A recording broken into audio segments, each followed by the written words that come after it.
வணக்கம். ஏப்ரல் 15ஆம் தேதி இன்னைக்கான 2வது பதிவு. பங்குச்சந்தையில் நடந்த சில விஷயங்களை விரைவாக பார்க்கலாம். முக்கியமான தகவல், நான் செபி ரெஜிஸ்டர்ட் அட்வைசர் கிடையாது. நம்ம சேனல்ல இருந்து எப்போதுமே ஸ்டாக் ரெக்கமெண்டேஷன்ஸ் கிடையாது. யூடியூப் சேனல் மட்டும் இல்லைங்க, மற்ற சோஷியல் மீடியா பிளாட்ஃபார்மான இன்ஸ்டாகிராம், வாட்ஸ்அப், டெலிகிராம்ல இருந்து கூட நம்ம ஸ்டாக் ரெக்கமெண்டேஷன்ஸ் வழங்குவதில்லை. மேலும் பணத்தை வாங்கிட்டு எந்த சேவையும் வழங்குவது இல்லை. பல போலியான குரூப் இயங்கிட்டு இருக்கு. தயவு செய்து ஜாகிரதையாக இருங்க. இந்த வீடியோவில் காட்டக்கூடிய அனைத்து கம்பெனிகளும் வெறும் இன்ஃபர்மேஷனல் பர்பஸ்க்காக மட்டுமே முதலீடு செய்யுங்கன்னு சொல்கிற வீடியோ கிடையாது. எந்த ஒரு முதலீட்லையும் ரிஸ்க் இருக்கும். ரிஸ்க் புரியாமல் இன்வெஸ்ட் செய்யாதீங்க. ரிஸ்க் புரியலன்னா தயவு செய்து இன்வெஸ்ட்மெண்ட்டை தவிர்த்துருங்க. நம்ம ருபி டிரைவர் சேனலை ஆதரிக்கிற அனைத்து நல்ல உள்ளங்களுக்கும் நன்றி. நம்ம மார்க்கெட் ஓப்பன் ஆகிறதுக்கு முன்னாடி உலக மார்க்கெட்ஸ் எப்படி இருந்ததுன்னு பார்க்கும்போது யூஎஸ் மார்க்கெட்ஸ் நேற்று க்ரீனில் தான் க்ளோஸ் ஆகியிருக்கு. பெரும்பாலான யூரோப்பியன் மார்க்கெட்ஸும் நேற்று க்ரீனில் தான் க்ளோஸ் ஆகியிருந்திருக்கு. இன்றைக்கி நம்ம மார்க்கெட் ஓப்பன் ஆகிறதுக்கு முன்னாடி ஏஷியன் மார்க்கெட்ஸ் எப்படி இருக்குன்னு பார்க்கும்போது பெரும்பாலும் க்ரீனில் தான் ட்ரேட் ஆகிட்டு இருந்திருக்கு. குறிப்பாக கிஃப்ட் நிஃப்டி 1% க்ரீனில் ட்ரேட் ஆகிட்டு இருந்தது. நம்ம மார்க்கெட் ஓப்பன் ஆகிறதுக்கு முன்னாடி எடுத்த ஸ்க்ரீன்ஷாட் இது. இந்த வீடியோ சேர தருணத்தில் காலையில் 11 மணி அளவில் நம்ம மார்க்கெட் ஓப்பன் ஆகி 2% க்ரீனில் ட்ரேட் ஆகிட்டு இருக்கு நிஃப்டி. சில இண்டிவிஜுவல் ஸ்டாக்ஸ் மற்றும் செய்திகள் விரைவாக பார்க்கலாம். யுஎஸ்ஏல நிலநடுக்கம் ஏற்பட்டிருக்கு. 5.2 அளவுக்கான நிலநடுக்கம் ஏற்பட்டிருப்பதாக சிஎன்பிசி டிவி 18 தகவல் கொடுத்திருக்கிறாங்க. ஆசாம் முதலமைச்சர் வேதாந்தா நிறுவனத்துடன் பேச்சுவார்த்தையில் இருப்பதாக என்டிடிவி ப்ராஃபிட்ல சொல்லியிருக்கிறாங்க. 50,000 கோடி ரூபாய்க்கான முதலீட்டுக்காகத்தான் இந்த பேச்சுவார்த்தை நடத்துவதாக சொல்லியிருக்கிறாங்க. நேற்று முந்தானேத்து நம்ம செய்தி பார்த்துருந்தோங்க. அதானி குரூப் ஆசாம் மாநிலத்தில் 50,000 கோடி ரூபாய் முதலீடு செய்ய இருக்கிறாங்கன்னு. உத்தரப்பிரதேஷ் அரசு ஐஃபோன் உற்பத்தியாளரான ஃபாக்ஸ்கானுடன் பேச்சுவார்த்தையில் இருக்கிறாங்க. HCL ஃபாக்ஸ்கான் இடையே ஒரு ஜாயிண்ட் வெஞ்சர் இருக்குது. வம்மசுந்தரி அவங்க தான் எலக்ட்ரானிக்ஸ் உற்பத்தி ஆலையை அமைப்பதற்கான வாய்ப்புகள் இருக்குன்னு என்டிடிவி ப்ராஃபிட்டில் அப்டேட் கொடுத்துருக்குறாங்க.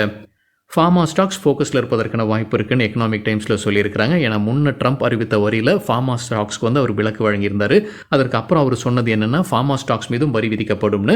இப்போ எக்கனாமிக் டைம்ஸில் என்ன அப்டேட் கொடுத்துருக்காங்கன்னா, யூஎஸ்ஏ இறக்குமதி செய்கிற மருந்துகளுடைய ஒட்டுமொத்த எண்ணிக்கையில் 45% ஜெனரிக் ட்ரக்ஸ் இந்தியாவிலிருந்து வருது, 15% பயோசிமிலஸ் இந்தியாவிலிருந்து வருது யூஎஸ்ஏக்குள்ளன்ற டேட்டா கொடுத்துருக்காங்க எக்கனாமிக் டைம்ஸில். கார் உற்பத்தியாளர்களுக்கு தற்காலிக நிவாரணம் ட்ரம்ப் வழங்க இருக்கிறாருன்னு பிஸ்னஸ் லைனில் சொல்லியிருக்கிறாங்க. சில கார் கம்பெனிகள் கோரிக்கையை முன்வைத்திருக்கிறாங்க. யூஎஸ்ஏல அவங்களுடைய ஆலையை அமைக்க இருக்கிறதாக. அதற்கு கொஞ்சம் கால அவகாசம் தேவைப்படுது. அதனால் அது வழங்க இருப்பதாக சொல்லியிருக்கிறாங்க பிஸ்னஸ் லைனில். சவுத் கொரியா இந்த ட்ரம்ப் டேரிஃப்க்கு எதிராக சில நடவடிக்கை எடுத்திருக்கிறாங்க. அதில் ஒன்று அவங்க ஸ்டிமுலஸ் பேக்கேஜாக அறிவிச்சிருக்கிறாங்க. இரண்டாவது ஒரு குழு அனுப்புகிறாங்க யூஎஸ்ஏக்கு பேச்சுவார்த்தை நடத்துவதற்கு. அவங்க மீது 25% வரி விதிக்கப்பட்டிருக்கு.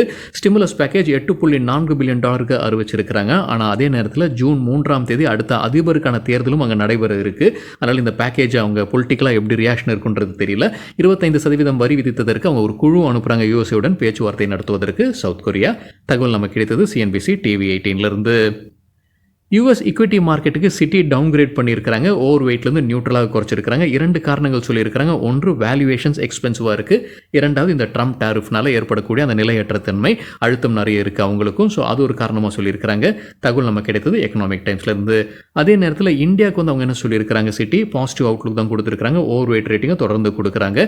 சொல்லியிருக்கிற காரணம் என்னென்னா, இந்தியாவுடைய டொமஸ்டிக் ஃபண்டமெண்டல் ஸ்ட்ராங்காக இருக்குது. அதே போல் இந்த வரி காரணமாக இந்தியா மீது இருக்கக்கூடிய பாதிப்பு குறைவாக இருக்கும்னு சொல்லியிருக்கிறாங்க சிட்டி நிறுவனம். இந்தியாவுடைய மார்ச் மாதத்திற்கான ரீட்டைல் இன்ஃப்ளேஷன் டேட்டா இன்னைக்கு வெளியாக இருக்கு. பிசினஸ் லைன்ல என்ன சொல்லியிருக்கிறாங்கன்னா, எதிர்பார்ப்பது வல்லுநர்கள் 3.8 4% இன்ஃப்ளேஷன் இருப்பதற்கான வாய்ப்புகள் இருக்குன்னு சொல்லியிருக்கிறாங்க. ஆர்பிஐ மேலும் 100 பேசிஸ் பாயிண்ட்ஸ் வரைக்கும் இந்த ஆண்டு குறைப்பதற்கான வாய்ப்பு இருக்குது இன்ட்ரெஸ்ட் ரேட்லன்னு பிஸ்னஸ் லைனில் சொல்லியிருக்கிறாங்க.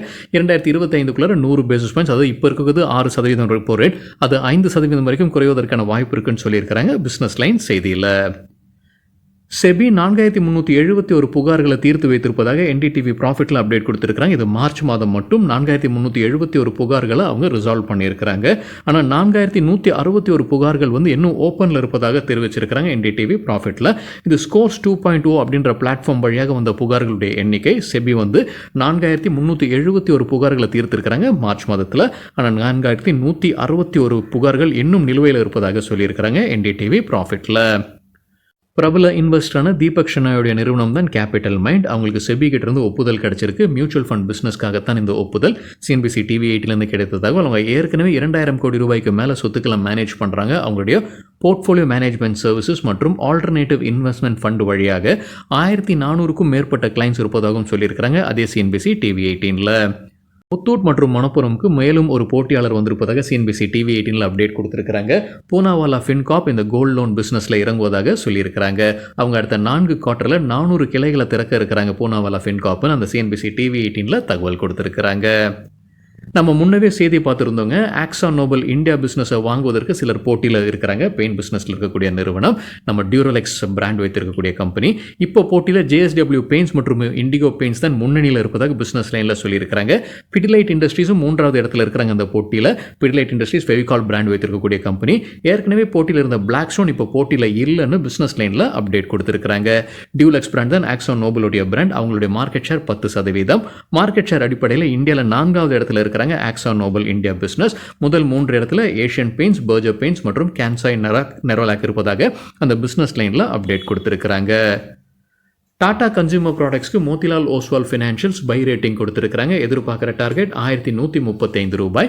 கொடுத்திருக்கிற கால அளவு அடுத்த 2 to 3 வாரங்கள். ஹேவல்ஸ் இந்தியா குறித்து சிஎன்பிசி டிவி 18லேருந்து கிடைத்த ஒரு தகவல். அவங்க ₹600 கோடி முதலீடு செய்து கோல்டி சோலாரில் 9.24% ஸ்டேக் வரைக்கும் வாங்க இருப்பதாக சொல்லியிருக்கிறாங்க. இந்த கோல்டி சோலார்ன்ற நிறுவனம் சோலார் மாடியூல் உற்பத்தியாளராக இருக்கிறாங்க.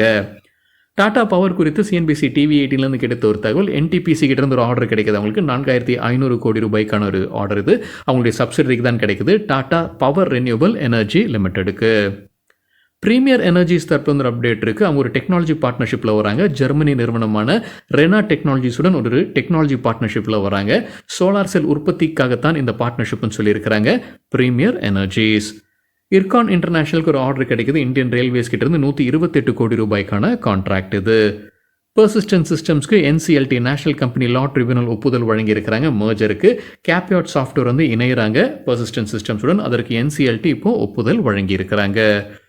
வோடஃபோன் ஐடியாவுக்கு Citi high risk buy rating கொடுத்துருக்காங்க. எதிர்பார்க்குற டார்கெட் 12. வெள்ளிக்கிழமை க்ளோசிங்லேருந்து ஒப்பிடும்போது 67% அதிகரிப்பதற்கான வாய்ப்பு இருக்குது.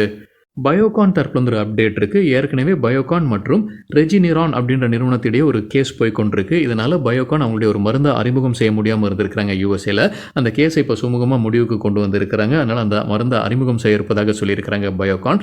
சில கண் சிகிச்சைக்கு பயன்படுத்தக்கூடிய மருந்துன்னு சொல்லியிருக்கிறாங்க. ரத்தன் இந்தியா என்டர்பிரைசஸ் தரப்பு அப்டேட் இருக்குது. அவங்களுடைய ரிவோல்ட் மோட்டோஸுடைய முதல் டீலர்ஷிப் காட்மண்டு நேபாளில் திறந்திருக்கிறாங்க ஏப்ரல் 13 மேலும் 12 ஷோரூம்ஸ் திறக்க இருப்பதாக சொல்லியிருக்கிறாங்க ரத்தன் இந்தியா என்டர்பிரைசஸ் நேபாளில். பஞ்சாப் நேஷனல் பேங்க்ல ஏற்பட்டிருந்த 14,000 கோடி ரூபாய்க்கான மோசடி குறித்தான அப்டேட். நமக்கு முன்னவே தெரிந்த 2 பேர் மெஹுல் சோக்சி மற்றும் நீரவ் மோடி இந்தியா தேடப்பட்டு வந்துகிட்டு இருக்கக்கூடிய 2 பேர். அதில் மெஹுல் சோக்சி இப்போ பெல்ஜியமில் கைது செய்யப்பட்டிருக்கிறாரு சனிக்கிழமைன்னு ஒரு செய்தி என்டிடிவியில் வெளியாகி இருக்கு. இந்திய அரசு பேச்சுவார்த்தையில் இருக்கிறாங்க பெல்ஜியமுடன். அவரை மெஹுல் சோக்சி இந்தியாவுக்கு கூட்டிட்டு வரதுக்காக பேச்சுவார்த்தை நடத்திக்கிட்டு இருப்பதாக சொல்லியிருக்கிறாங்க. 14,000 கோடி ரூபாய்க்கான மோசடி ஜனவரி 2018 தான் ரிப்போர்ட் செய்யப்பட்டது. மும்பையில் இருக்கக்கூடிய பஞ்சாப் நேஷனல் பேங்க்ல தான் இந்த மோசடி நடந்திருப்பதாக அப்போதான் வெளியானது. நீரவ் மோடி மற்றும் மெஹுல் சோக்சி தான் இதை நடத்தியிருப்பதாக குற்றச்சாட்டு. 2 பேரும் நாட்டை விட்டு வெளியேறிட்டாங்க. இப்போ அவங்க 2 பேரும் தேடிக்கிட்டு இருக்கிறாங்க. அதில் இப்போ மெஹுல் சோக்சி கைது செய்யப்பட்டிருக்கிறார் பெல்ஜியம் நாட்டில்ன்ற தகவல் வெளியாகி இருக்கு. பெல்ஜியம்லேருந்து இந்தியாவுக்கு கூட்டிட்டு வரதுக்கான பேச்சுவார்த்தையில் இந்திய அரசாங்கம் இருப்பதாக என்டிடிவியில் அப்டேட் கொடுத்துருக்குறாங்க. சரிங்க, இதுதான் சில விஷயங்கள் என்னுடைய பார்வைக்கு எட்டியது. நன்றி, வணக்கம்.